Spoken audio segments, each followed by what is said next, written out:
ভালো থাকার জন্য আল্লাহর রহমত প্রয়োজন, মানুষের সঙ্গ নয়।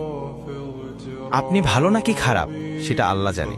আপনি শুধু ভালো মানুষ হবার চেষ্টা করুন। আপনি যে ভালো সেটা কারো কাছে বারবার প্রমাণ করবার প্রয়োজন নেই। মনে রাখবেন, যার মন মানসিকতা যেমন সে আপনাকে তেমনই ভাববে। সুতরাং লোকে কি বলল তা এড়িয়ে চলুন। যে যেমন সে ভাবেও তেমন, ওই সবে মন দিতে নাই। ইয়া আল্লাহ, আমাকে সেই লোকদের হাত থেকে রক্ষা করুন যারা আমার মুখের সামনে হাসে কিন্তু পেছনে আমার নাম নষ্ট করে, আমার বদনাম করে। মনে রাখবেন, সৎ পথে চললে হয়তো কিছুটা কষ্ট হবে, কিন্তু জয় একদিন আপনারই হবে ইনশাআল্লাহ।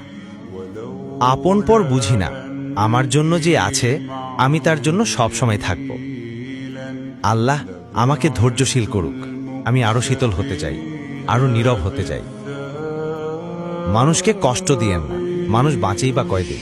মানুষের বদদোয়া মানুষকে ভালো থাকতে দেয় না। আজকে রাতে মারা গেলে কালকে সকালে মাটি দিয়ে আসবে। কিসের অহংকার, কিসের নাটক? এই দুনিয়ায় সবকিছুই মিথ্যা। মনে রাখবেন, কর্মফল খুব ভয়ানক জিনিস। আজ আপনি যা করবেন কাল তাই ফিরে পাবেন।